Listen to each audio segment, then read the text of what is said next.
Welcome to channel. അപ്പോൾ നമ്മളൊന്ന് പറയാൻ വന്നത് നിങ്ങളൊരു ക്രെഡിറ്റ് കാർഡ് എടുത്തിട്ട് അത് ഉപയോഗിക്കാണ്ട് വെച്ച് കഴിഞ്ഞാൽ എന്തെങ്കിലും കുഴപ്പമുണ്ടോ, സിബിൽ സ്കോറിനെ ഇമ്പാക്ട് ചെയ്യുമോ എന്നൊക്കെ കുറേ പേർക്ക് സംശയം കാണുകയൊക്കെ ഉണ്ടെന്ന് വെച്ചാൽ കുറേ പേര് ഇതുപോലെ ഓരോ ഏജൻസിക്കാരൊക്കെ ഫോം വിളിച്ചിട്ട് അല്ലെങ്കിൽ നമ്മുടെ മുകളിലൊക്കെ കുറേ പേര് കണ്ടിട്ട് കാർഡ് എടുത്ത് വയ്ക്കുന്നവർ കുറേ പേരുണ്ട്.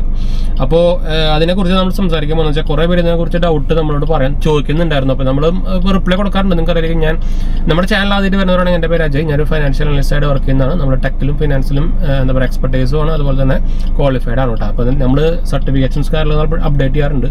അപ്പോൾ എന്തെങ്കിലും സംശയം അല്ലെങ്കിൽ എന്തെങ്കിലും ഡിസ്ക്രിപ്ഷൻ നോക്കിയാൽ നമ്മൾ നോർമലി കൊടുക്കാറുണ്ട്. അപ്പോൾ നമുക്ക് HDFC എന്നൊരു കോഡ് ഉണ്ടല്ലോ. അപ്പോൾ നമ്മൾ പറഞ്ഞു വന്നത് നിങ്ങളൊരു ക്രെഡിറ്റ് കാർഡ് എടുത്തിട്ട് അത് ഉപയോഗിക്കാണ്ട് വെക്കുകയാണെങ്കിൽ നോർമലി നമുക്ക് ചാർജസും ഫീസൊന്നും വരാറില്ല. എന്ന് വെച്ചാൽ പണ്ട് നമുക്ക് എന്താ പറയുക ഇന്നാക്റ്റീവ് ഫീസ് എന്നൊക്കെ പറഞ്ഞ കുറേ സംഭവങ്ങളൊക്കെ ഉണ്ടായിരുന്നു. ഇപ്പോൾ പക്ഷേ സംഭവമൊന്നുമില്ല ഇന്ത്യയിൽ. അപ്പോൾ അങ്ങനെ ചാർജസും കാര്യങ്ങളൊന്നും വരില്ല. പക്ഷേ സിബിൽ സ്കോറിനെ എഫക്ട് ചെയ്യുമെന്ന് ചോദിച്ചു കഴിഞ്ഞാൽ എന്താ വെച്ചാൽ നിങ്ങൾക്ക് അറിയാം, ഇപ്പോൾ നമ്മൾ ക്രെഡിറ്റ് കാർഡ് എടുത്തിട്ട് ഉപയോഗിക്കാണ്ട് വെച്ച് കഴിഞ്ഞാൽ ഇപ്പോൾ നോർമലി ഇന്നാക്റ്റീവ് പീരീഡ് ഉണ്ട്. നോർമലി ഒരു ചിലതിന് 6 മാസമാണ്, ചിലതിന് 1 കൊല്ലമാണ്. അപ്പോൾ 1 കൊല്ലത്തായിട്ട് ചിലപ്പോൾ നിങ്ങൾ ഉപയോഗിച്ചില്ലെങ്കിൽ നിങ്ങളുടെ കാർഡ് ചിലപ്പോൾ എന്താ പറയുക ഡീആക്ടിവേറ്റ് ആയി പോകും. അങ്ങനെ ഡീആക്ടിവേറ്റ് ആയി ക്ലോസ് ആയി പോകും. അപ്പോൾ അങ്ങനെ ക്ലോസ് ആയി പോയി കഴിഞ്ഞാൽ നമ്മുടെ സിബിലിലേക്ക് അത് റിപ്പോർട്ട് ആവുമല്ലോ. അപ്പോൾ അതിനനുസരിച്ച് നിങ്ങളുടെ എത്ര കാർഡ് ഉണ്ട് അതിനനുസരിച്ച് നിങ്ങളുടെ ലിമിറ്റും ടോട്ടൽ ലിമിറ്റ് അനുസരിച്ചിട്ടാണ് നമുക്ക് യൂട്ടിലൈസേഷൻ റേഷ്യോ കണക്കാക്കുക. അപ്പോൾ ടോട്ടൽ ലിമിറ്റിൻ്റെ നമുക്ക് ഞാൻ റോട്ടിലാണ് ആക്ച്വലി ഞാൻ വീട്ടിലേക്ക് പോകണ വഴിയിലാണ്. അപ്പോൾ അതുകൊണ്ടാണ് ഞാൻ ഇടയ്ക്കിടയ്ക്ക് റോട്ടിലേക്ക് നോക്കണേട്ടാ.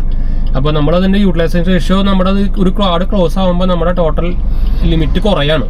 അപ്പോൾ അത് കുറയുമ്പോൾ നമ്മുടെ യൂട്ടിലൈസേഷൻ റേഷ്യോ 30ന്റെ മുകളിൽ വരികയാണെങ്കിൽ നമ്മുടെ സിബിൽ സ്കോർ ഇമ്പാക്ട് ചെയ്യും. അല്ലാണ്ട് ആ കാർഡ് ക്ലോസ് ചെയ്യുന്നതിൻ്റെ ഇപ്പോൾ പഴയ കാർഡൊക്കെ ആണെങ്കിൽ ക്ലോസ് ഇമ്പാക്ട് ചെയ്യും. 2 കൊല്ലം 3 കൊല്ലമൊക്കെ മുകളിൽ പഴയ കാർഡൊക്കെ ആണെങ്കിൽ നമ്മളത് ക്ലോസ് ചെയ്യാൻ പോയി കഴിഞ്ഞാൽ അത് നമ്മുടെ സിബിൽ സ്കോറിനെ ഇമ്പാക്ട് ചെയ്യും. അല്ലാത്ത പക്ഷം നിങ്ങൾ ക്രെഡിറ്റ് യൂട്ടിലൈസേഷൻ റേഷ്യോ കൂടുകയാണെങ്കിൽ മാത്രം നമ്മുടെ സ്കോറിനെ ഇമ്പാക്ട് ചെയ്യണം. അല്ലാണ്ട് കാർഡ് ക്ലോസ് ചെയ്ത് വെച്ചിട്ട് നമുക്ക് അതിൻ്റെ ഇമ്പാക്ട് നമ്മുടെ സിബിൽ സ്കോറിന് വരില്ല കേട്ടോ.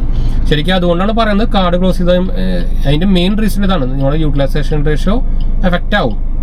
അപ്പോൾ അത് നിങ്ങളുടെ ഓൾറെഡി ഇപ്പോൾ നമ്മുടെ ടോട്ടൽ യൂട്ടിലൈസേഷൻ ഇപ്പോൾ എക്സാമ്പിളായിട്ട് പറയുകയാണെങ്കിൽ നിങ്ങളുടെ ടോട്ടൽ യൂട്ടിലൈസേഷൻ റേഷ്യോ ഇപ്പോൾ വരുന്നത് 10% വിചാരിക്കുക. അപ്പോൾ എന്നിട്ട് അപ്പോൾ നിങ്ങളുടെ കയ്യിലുള്ള ഒരു കാർഡ് ക്ലോസ് ചെയ്ത് കഴിഞ്ഞാൽ നിങ്ങൾ ഇമ്പാക്റ്റ് ആവില്ല. എന്ന് വെച്ചാൽ എന്തായാലും 10% മുകളിലേക്ക് ഒരു 30% മുകളിലേക്ക് എത്താൻ ചാൻസ് ഭയങ്കര കുറവാണ്.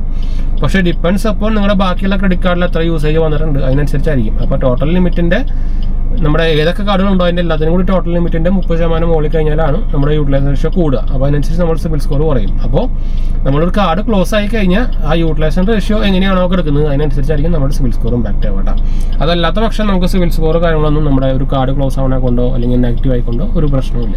അപ്പോൾ ഇത് നോക്കാൻ മറക്കേണ്ടത് മെയിൻ സംഭവമാണ്. എന്ന് വെച്ചാൽ കുറേ പേര് ഇത് നോക്കാറില്ല. എന്നിട്ട് കാർഡ് ഓട്ടോമാറ്റിക്കലി ക്ലോസ് ആയപ്പോൾ നമ്മുടെ സിബിൽ സ്കോറിനെ എഫക്ട് ചെയ്തിട്ടുണ്ടാവുമായിരിക്കും. അത് പിന്നെ കാർഡ് കിട്ടാൻ പാടുവാണെന്ന് വെച്ചാൽ ഇന്നാക്റ്റീവായിട്ട് ക്ലോസ് ആയി എന്ന് പറഞ്ഞു കഴിഞ്ഞാൽ അതൊരു നെഗറ്റീവ് മാർക്കാണ്. അപ്പോൾ ചിലപ്പോൾ നമ്മുടെ ആ ബാങ്ക് ചിലപ്പോൾ ബാക്ക് ലിസ്റ്റ് ഒക്കെ ചെയ്തെന്ന് വരും. പിന്നെ അവരെ കാർഡ് കിട്ടാൻ ഭയങ്കര പാടാണ്. ഓൾറെഡി നിങ്ങൾക്ക് അറിയിക്കില്ല, കഴിഞ്ഞ കൊല്ലം 2024 ഒരു പകുതി തൊട്ട് തന്നെ ഇപ്പോൾ ക്രെഡിറ്റ് കാർഡ് കിട്ടാനൊക്കെ ഭയങ്കര പാടാണെന്ന് വെച്ചാൽ നമ്മുടെ RBI നമ്മുടെ നമ്മുടെ ഇന്ത്യയിലത്തെ ക്രെഡിറ്റ് കാർഡ് ഡെപ്റ്റ് കൂടുന്നതനുസരിച്ചിട്ട് ഇപ്പോൾ കുറച്ച് ടൈറ്റാക്കി ഉണ്ട് കിട്ടാൻ. അപ്പോൾ ഞാൻ എന്തായാലും നമ്മുടെ വെബ്സൈറ്റ് നോക്കാൻ മറക്കണ്ട, ajmj.banksupport.in. നിങ്ങൾക്ക് അതുകൂടെ ക്രെഡിറ്റ് കാർഡും അതുപോലെ തന്നെ ലോൺസും സിബിൽ സ്കോറൊക്കെ നോക്കാൻ പറ്റും. അതുപോലെ തന്നെ എന്താ പറയുക, നമ്മുടെ ചാനൽ ആദ്യമായിട്ട് കാണുകയാണെങ്കിൽ സബ്സ്ക്രൈബ് ചെയ്യുക, സപ്പോർട്ട് ചെയ്യുക, ഫ്രണ്ട്സിലേക്ക് നമ്മളിലേക്ക് ഒന്ന് ഷെയർ ചെയ്യുക. എന്തെങ്കിലും സംശയങ്ങളിലേക്ക് കമൻറ്റ് ചെയ്താൽ മതി. നമ്മളെല്ലാ കമൻറ്റ് റിപ്പോക്കുന്നതാണ്. നമ്മൾ ഇൻസ്റ്റാഗ്രാം പേജിലും ടെലിഗ്രാം ചാനലിൽ അവൈലബിൾ ആണ്. നിങ്ങൾക്ക് അതിലും വേണമെങ്കിൽ മെസ്സേജ് ചെയ്യാം. അപ്പോൾ എന്തായാലും നമുക്ക് വൈൻഡപ്പ് ചെയ്യാം. ഞാൻ എന്തായാലും മീറ്റ് പോട്ടെ. അടുത്ത് കാണാം. ബൈ.